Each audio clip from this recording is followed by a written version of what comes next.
페라가모라는 브랜드를 아십니까? 명품 가죽 브랜드입니다. 이 페라가모가 버가모에서 나왔습니다. 버가모에서 세계 최초로 양피지를 발명했습니다.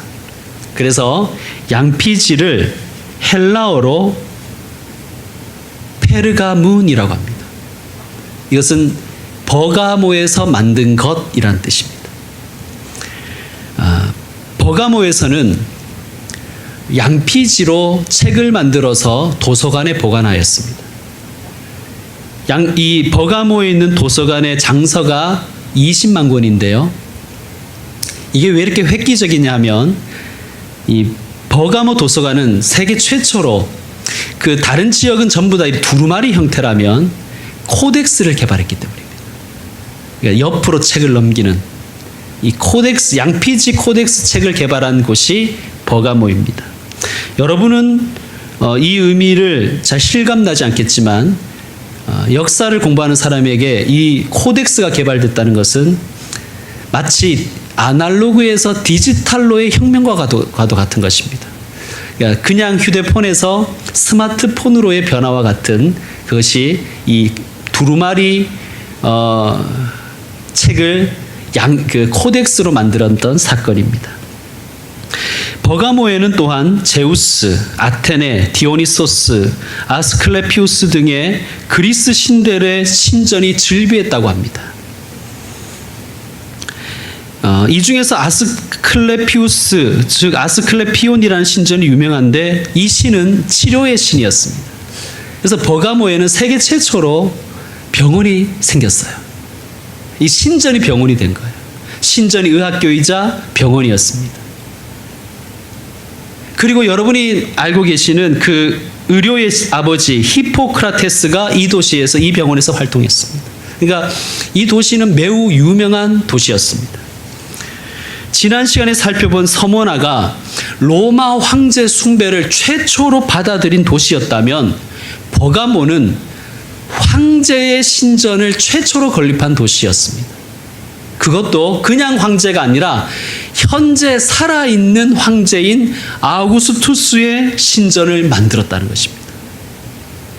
로마를 향한 그 충성이 대단하죠. 살아있는 인간을 신으로 추앙한 도시. 버가모는 황제에 대한 이런 높은 충성도를 인정받아서 로마 정부는 아시아의 수도를 버가모에 둡니다. 그리고 그 버가모에게는 사형 언도권까지 양도합니다. 이것은 어마어마한 사건이에요. 로마는 그 식민지에다가 폭넓은 자치권을 주었지만 사형 언도권은 주지 않았습니다. 그래서 우리가 아는 것처럼 예수님의 사형 언도를 로마 총독인 본디오 빌라도가 할 수밖에 없었지요. 버가모의 상징물은 칼입니다. 칼.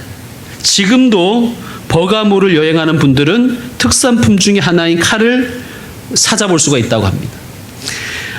버가모인들은 자신들의 도시를 정의의 칼이라고 그렇게 불렀습니다. 그러니까 버가모를, 자기네 동네를 정의의 칼 이렇게 부른 거예요.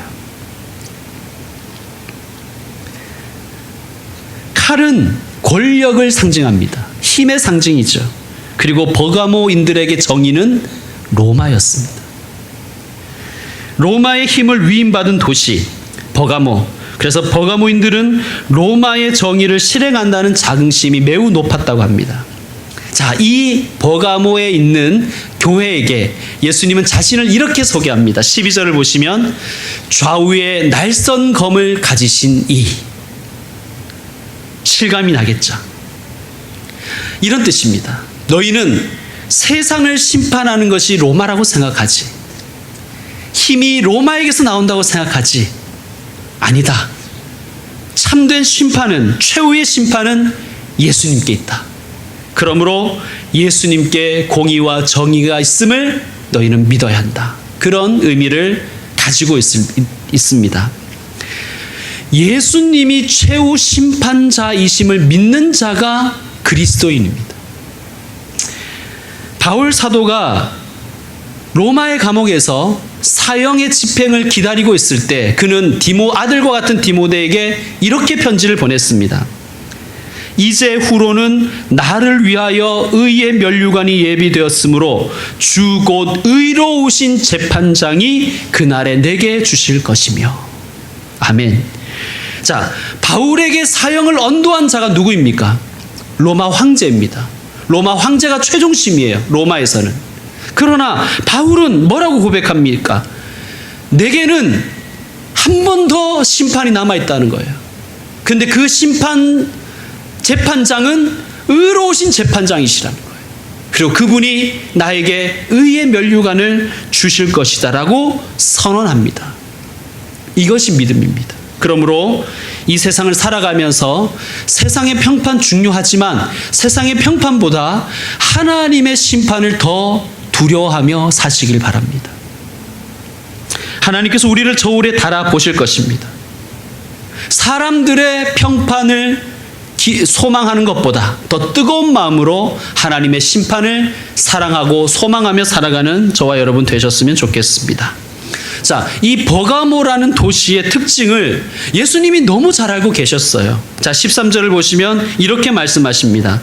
네가 어디에 사는지를 내가 아노니 거기는 사탄의 권좌가 있는 데라. 예수님이 버가모에 있는 교회가 어떤 지역에 위치해 있는지를 너무나 잘 알고 계셨던 거예요. 거기는 사탄의 권좌가 있는 데라. 권좌에 해당하는 헬라어는 드로노스인데 그 뜻은 심판자의 자리, 왕의 자리로 번역 가능합니다. 그러니까 거기는 사탄의 권좌, 사탄의 왕좌가 있는 데라라고 번역해도 좋습니다. 사탄이 왕좌에 오른 곳, 그게 버가모라는 거예요. 사탄이 왕이 되어버린 곳, 그곳이 버가모라는 거예요. 살아있는 황제를 신으로 추앙하고 그 살아있는 황제를 신격화하여 숭배하는 곳이 버가모였습니다. 그러니까 사탄이 왕이 된 도시, 너무나 정확한 이름입니다. 사탄이 왕이 되어버린 도시. 여러분, 예수님은 오늘날 우리가 어디에 사는지를 잘 알고 계십니다. 어디에서 일하고 있는지를 예수님이 잘 알고 계십니다. 예수님은 우리가 믿지 않는 자들과 비기독교적인 문화에 둘러싸여 있음을 알고 계십니다. 우리가 세상의 유행과 가치관과 대세에 그대로 노출되어 있음도 알고 계십니다. 예수님이 세상 물정 모르시는 분이 아니에요. 이 세상 살이가 만만치 않다는 것도 알고 계십니다. 그러나 그 환경 속에서도 믿음 붙드는 자들을 예수님은 알고 계시고 칭찬하십니다. 예수님이 버가모 교회를 칭찬하셨는데 그 내용이 13절에 계속 이어집니다. 뭐라고 말씀하시냐면 네가 내 이름을 굳게 잡았다. 사탄이 왕이 된 그 도시에 살면서도 버가모 교회는 예수님의 이름을 굳게 잡았다는 거예요. 내 충성된 증인 안디바, 전승에 의하면 버가모 교회의 초대 감독은 가이오였고 2대 감독이 이 안디바였다 그럽니다. 그런데 이분이 순교하였어요. 그런데 예수님이 안디바를 뭐라고 불러주시죠? 나의 충성된 증인. 여러분, 우리가 요한계시록 쭉 살펴봤지만 이 충성된 증인이라는 이 호칭은요, 1장 5절에서 예수님께 붙은 호칭이에요. 얼마나 영광스럽습니까? 순교당한 안디바를 향하여 예수님이 뭐라고 부르시냐면 너는 나의 충성된 증인이다. 나는 너고 네가 나다. 예수님 그렇게 불러주시는 거예요. 저는 정말 이런 칭찬 좀 받아보고 싶습니다. 예수님 나를 이렇게 불러주셨으면 좋겠어요. 나의 충성된 증인아. 너는 나고 나는 너란다. 여러분도 그런 칭찬 받기를 원합니다. 예수님이 그렇게 저와 여러분 불러주시면 뭐 그거 이상으로 얼마나 더 큰 복이 있겠습니까? 예수님께 충성하시는 저와 여러분 되셨으면 좋겠습니다. 자, 안디바가 너희 가운데 곧 사탄이 사는 곳에서 죽임을 당할 때에도 어떻게 했다는 거예요? 나를 믿는 믿음을 저버리지 아니하였도다. 자, 버가모는 이 도시에 살면서도 예수님의 이름을 굳게 붙잡았고, 안디바가 순교를 당하는 그 자리에서도 나를 믿는 믿음을 저버리지 아니하였구나. 예수님께 칭찬을 받습니다. 대단하지요. 여러분, 교회의 감독, 담임 목사가 끌려가서 죽임을 당하는데도 믿음이 움츠러들거나 숨거나 예수님을 배반하지 않았다는 거예요. 거센 풍랑 가운데서도 그들은 믿음을 붙들었습니다. 그것을 예수님이 칭찬하시는 거예요. 내 이름을 굳게 잡아서 나를 믿는 믿음을 저버리지 아니하였도다.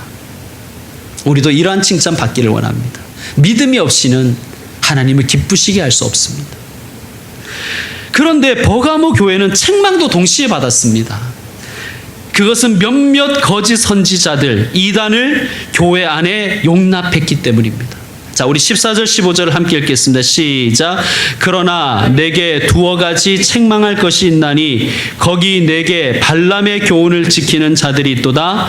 발람이 발락을 가르쳐 이스라엘 자손 앞에 걸림돌을 놓아 우상의 제물을 먹게 하였고 또 행음하게 하였느니라. 이와 같이 내게도 니골라 당의 교훈을 지키는 자들이 있도다. 아멘. 자, 14절에 보면 발람의 교훈을 지키는 자들이라고 되어 있죠. 15절에는 니골라 당의 교훈을 지키는 자들이라고 되어 있습니다. 모두 이단들을 가리키는 것입니다. 제가 2주 전에 에베소 교회에 대해서 설교할 때 발람과 니골라의 이름이 뜻이 같다고 말씀드렸습니다.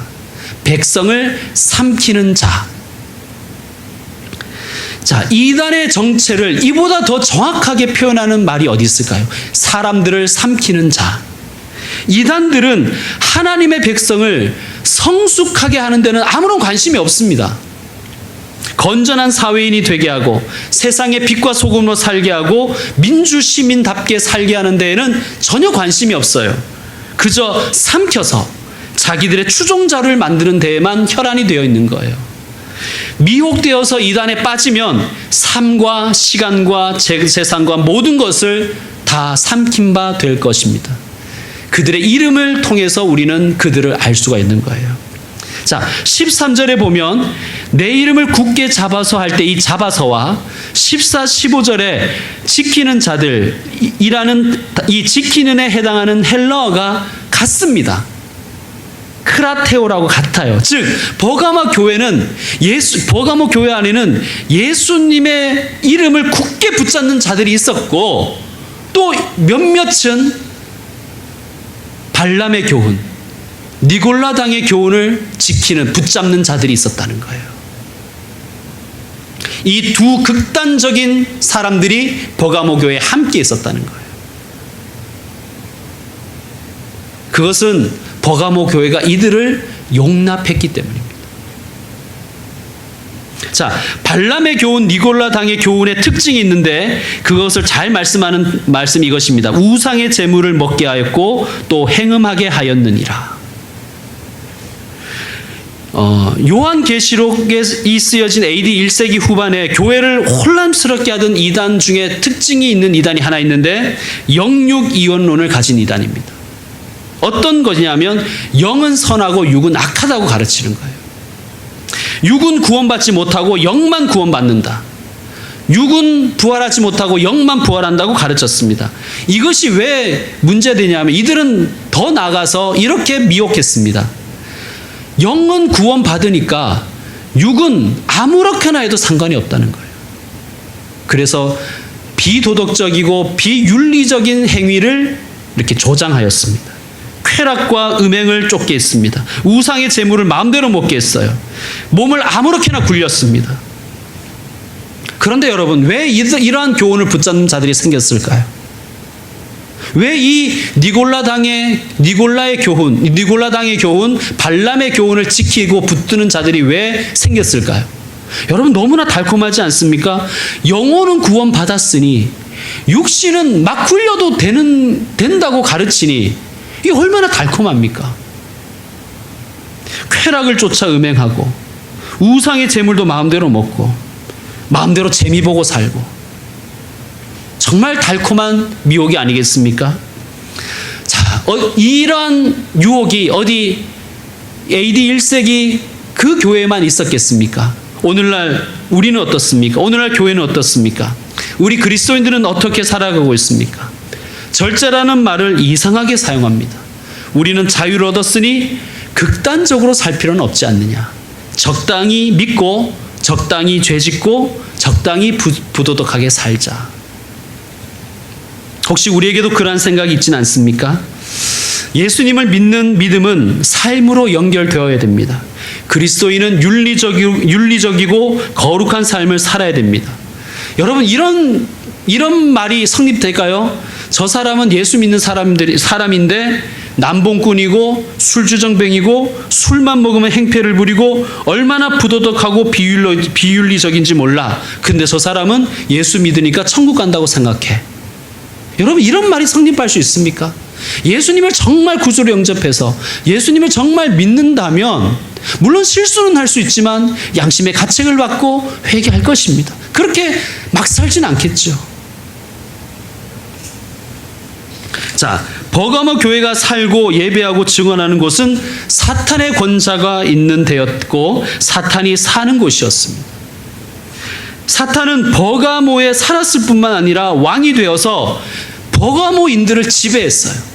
이 중에는 버가모 교회 일부의 교인도 사탄이 지배했다는 뜻입니다. 이단의 근원은 사탄입니다. 여러분, 그러므로 우리가 마귀나 귀신, 사탄을 생각할 때 입에서 피 흘리고 칼 물고 뿔 나고 발굽 까죽고 꼬리 있는 그런 사탄은 여러분 지우십시오. 사탄을 정확하게 봐야 사탄을 이길 수가 있습니다.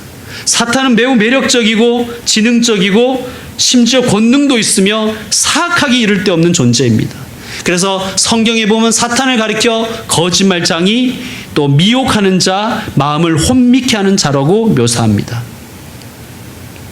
부도덕적이고 비윤리적인 삶을 부추기고 적당히 살기를 그렇게 미혹합니다. 자, 예수님은 이러한 버가모 교회에게 이렇게 말씀하십니다. 16절 말씀 보시면 뭐라고 그러시냐면 그러므로 회개하라, 이렇게 말씀하세요. 회개하라. 그런데 여러분, 이게 누구에게 하신 말씀일까요? 즉 발람의 교훈을 지키는 자들, 니골라당의 교훈을 지키는 자들, 이단들에게 회개하라고 하시는 건 당연합니다. 그들을 포함하고 있습니다. 그런데 이 회개하라는 말씀은 교회 전체에게 하신 말씀이에요. 이것은 큰 교훈을 우리에게 줍니다. 교회 안에 이단에 빠진 형제가 있으면 교회가 함께 회개하라는 거예요. 날라리 교우나 잡사가 있으면 교회 전체가 책임의식 가지고 회개하라는 거예요. 교회 중에 세습하는 교회가 있으면 함께 회개하라는 거예요. 이게 예수님의 마음입니다. 예수님이 그렇게 아파하시는 거예요. 우리는 늘 이렇게 변명하죠. 다 그런 건 아니고요, 소수가 그렇습니다. 우리는 그게 변명이에요. 근데 예수님의 마음은 그렇지 않다는 겁니다. 여러분, 예를 들면 이렇게 한번 생각해 보십시다. 우리는 한 지체지요? 근데 이렇게 말하는 거예요. 내 마음에는 내 아내가 99% 있습니다. 그런데 딱 1%만 옆집 여자가 있어요. 이게 용납 가능합니까? 여러분, 사랑이 비율이에요? 51대 49입니까? 마찬가지죠. 우리는 늘 다수는 안 그렇고 소수만 그렇다고 우리는 자위를 하지만 예수님은 그렇게 보시지 않는다는 거예요. 회개하라. 회개하라고 말씀하십니다. 비율의 문제가 아니라는 거예요. 1%라도 한눈 파는 놈은 나쁜 놈이잖아요. 회개는 온 교회에게 명령하셨지만 회개하지 않는 책임은 그들에게 있습니다. 그들, 발람의 교훈을 지키는 자들, 니골라당의 교훈을 지키는 자들. 자, 우리 17절도 함께 읽겠습니다. 17절 시작. 귀 있는 자는 성령이 교회들에게 하시는 말씀을 들을지어다. 이기는 그에게는 내가 감추었던 만나를 주고 또 흰 돌을 줄 터인데 그 돌 위에 새 이름을 기록한 것이 있나니 받는 자 밖에는 그 이름을 알 사람이 없느니라. 아멘. 이기는 자, 즉 회개하는 자, 순종하는 자에게는 선물을 두 가지 주신대요. 만나와 흰돌을 주신답니다. 무엇일까 이게? 감추었던 만나는 예수님 자신을 의미합니다. 예수님은 요한복음에서 이렇게 말씀하셨습니다. 나는 생명의 떡이다. 즉 예수님은 이기는 자에게, 회개하는 자에게, 믿음을 굳게 지키는 자에게 예수님 자신을 선물로 주신다고 약속하신 말씀입니다. 여러분 생각해 보시면 아마 이해가 되실 것입니다. 결혼식에서 신부의 가장 큰 선물은 누구일까요? 신랑입니다. 우리는 예수님의 신부지요. 우리는 예수님 재림하시면 예수님을 만날 것입니다. 신랑 되신 예수님을 만날 것입니다. 이기는 자, 회개하고 예수님의 이름을 끝까지 붙드는 자들에게는 예수님이 선물이 되어주신다는 말씀입니다. 또 하나의 선물은 새 이름이 기록된 흰돌입니다. 흰돌. 당시에는 어떤 연회, 어떤 잔치에 초대를 할 때 초대장 대신 흰돌을 주었다 그래요. 이 돌이 있어야 잔치에 참여할 수 있었다고 합니다. 그러니까 일종의 이 흰돌은 초대권을 의미합니다. 그리고 그 흰돌에는 초대한 사람의 이름이 적혀 있습니다. 이기는 자에게는, 순종하는 자에게는, 회개하는 자에게는 예수님이 이 땅에 오셔서 예수님의 사람들과 함께 여실 어린 양의 혼인잔치에 참여할 초대권을 주신다는 거예요. 참여하게 하신다는 거예요. 그리고 그 초대장에는 예수님의 새 이름이 적혀 있다는 거예요. 그런데 예수님의 새 이름에 대해서 수많은 이단의 교주들이 이게 자기 이름이라고 우겼습니다. 어떤 사람은 문선명이다. 어떤 사람은 박태선이다. 어떤 사람은 유재열이다. 안상홍이다. 이만이다. 저는 이런 이단들의 이 용감함과 과감함에 정말 경악을 금치 못하겠습니다. 어떻게 이렇게 용감하게 얘기할 수 있는지. 예수님의 새 이름이라고 해서 예수님이 계명한다고 생각하시면 안 돼요. 우리 계속해서 살펴보겠지만 새 노래, 새 예루살렘, 이것은 구원받은 예수님과의 새로운 관계를 의미하는 것입니다. 계속해서 설명드리는데 어쨌든 이 이름의 특징은 뭐냐 하면 받는 자 외에는 그 이름을 알 자가 없다는 거예요. 여러분 구약에서 하나님은 때로 어떤 사람에게는 여호와 이레의 이름을 가르쳐 주셨습니다. 여호와 이레. 또 어떤 사람은 하나님을 만났는데 하나님의 이름을 하나 배웠는데 여호와 라파의 이름을 알게 되었습니다. 그것은 경험한 사람이 아는 거예요. 어떤 이에게는 여호와 샬롬을, 또 여러분 하나님의 이름 어떤 이름을 알고 계세요? 임마누엘. 그죠? 또 어떤 이름을 알고 계십니까? 여호와 샴마. 이런 이름들, 여호와 니시. 여러분 이런 이름들은 체험한 사람들이 경험하는 이름인 거예요. 체험하지 못하면 그 이름이 무슨 이름이 어떤 뜻인지를 이해할 수가 없는 거예요. 고백할 수가 없는 거예요. 마찬가지로 예수님께서는 이기는 자에게는 예수님이 새 이름을 계시해 주신대요. 근데 그 이름은 받는 자 외에는 모른다는 거예요. 여러분 예수님을 어떤 분으로 다시 만나기를 원하십니까? 치유자 예수님 만날 줄로 믿습니다. 또 위로자 예수님 만날 줄로 믿습니다. 친구 되신 예수님 여러분 만나실 것입니다. 구원자 되신 예수님 만나고 간증하고 고백하는 분들 되실 줄로 믿습니다. 이제 말씀 마무리하겠습니다. 세상에서 제일 위험한 알바가 뭔지 아세요? 본죽 알바라고 합니다. 왜 그럴까요? 항상 죽을 준비해야 되기 때문입니다. 여러분, 우리도 항상 늘 죽을 준비해야 합니다. 예수님은 이렇게 말씀하셨습니다. 나를 따라오려거든 자기를 부인하고 날마다 자기 십자가를 지고 나를 따라와야 한다. 날마다 죽을 준비하라는 말씀 아니겠습니까? 여러분, 죽을 준비 되셨나요? 죽고자 하는 자는 살 것입니다. 그리고 이길 것입니다. 그리고 이기는 자에게 하나님은 만나와 흰돌을 약속하셨습니다. 예수님 앞에서 죽는 사람, 예수님은 새 사람으로 맞이하실 것입니다. 예수님 앞에서 날마다 옛사람을 죽이며 살아가는 한 주간 되시기를 주의 이름으로 축원드립니다. 기도하겠습니다. 주님, 사랑합니다. 주님, 우리도 아무리 힘들고 어려워도 우리의 삶의 현장에서 예수님의 이름을 굳게 붙잡기를 원합니다. 예수님의 사랑을, 예수님의 긍휼하심을, 예수님의 친구 되어 주심을, 예수님의 위로자 되어 주심을 경험하고 붙잡길 원합니다. 예수님 손잡고 승리하는 우리의 삶이 되게 하여 주시옵소서. 이기는 자에게는 예수님을 선물로 주시고 천국 잔치에 초대해 주신다고 말씀하셨습니다. 하나님, 이 땅의 삶이 아무리 힘들고 어려울지라도 예수님을 바라보며 예수님과 함께 나눌 천국 잔치 바라보며 견디고 승리하는 하나님의 사람이 되게 하여 주시옵소서. 예수님의 이름으로 기도드립니다. 아멘.